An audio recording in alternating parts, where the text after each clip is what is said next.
মায়ের অপেক্ষা। গ্রামের এক কোণে ছোট্ট একটি কুঁড়ে ঘর। সেই ঘরে থাকতেন বৃদ্ধা মা সুকুমারী দেবী। স্বামী বহু বছর আগে মারা গেছেন। একমাত্র ছেলে অরূপই ছিল তার জীবনের ভরসা। অরূপ ছোটবেলা থেকেই পড়াশোনায় ভালো ছিল। মা সবসময় আশা করতেন ছেলে একদিন বড় চাকরি করবে, সংসারের দুঃখ দূর হবে। অরূপ পড়াশোনা শেষ করে শহরে চলে গেল। শুরুতে চিঠি লিখত, মাঝে মাঝে ফোনও করত। মা প্রতিদিন সেই চিঠি পড়ে বুক ভরাতেন। ফোনের শব্দ শুনে চোখের জল ফেলতেন আনন্দে। কিন্তু সময়ে যত গড়ালো ততই সেই যোগাযোগ কমতে লাগল। কাজের চাপে হয়তো ভুলে গেল ছেলে, নাকি শহরের চাকচিক্যে গ্রামীণ মা ধূসর হয়ে গেলেন, কে জানে। মা প্রতিদিন সন্ধ্যায় উঠোনে বসে থাকতেন। দূরের রাস্তার দিকে তাকিয়ে ভাবতেন, আজ হয়তো অরূপ আসবে। প্রতিবেশীরা হাসত, বলতো, তোমার ছেলে তোর শহরের মানুষ হয়েছে, আর ফিরবে না। মা বিশ্বাস করতে চাইতেন না। তার বুকের গভীরে ছিল অটল আশা।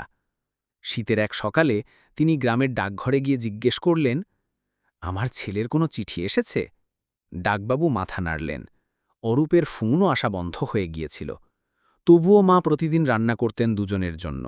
ভাতের হাঁড়িতে অরূপের ভাগ রেখে দিতেন।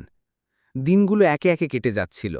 মায়ের চুল সম্পূর্ণ সাদা, শরীর ভেঙে পড়ছে। তবুও মন ভাঙতে চাইছে না।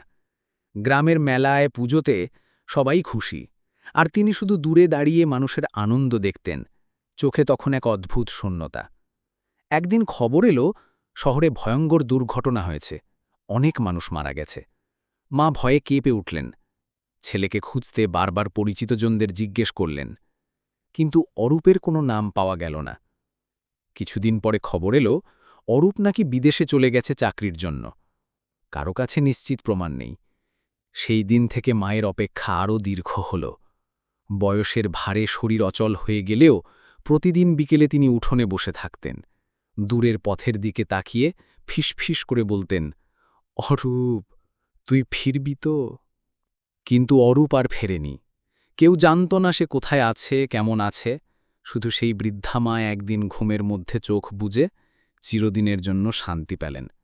উঠোনের কোণে তার দেহ পড়েছিল, পাশে একটি মলিন চিঠি, বহু বছর আগে ছেলের লেখা।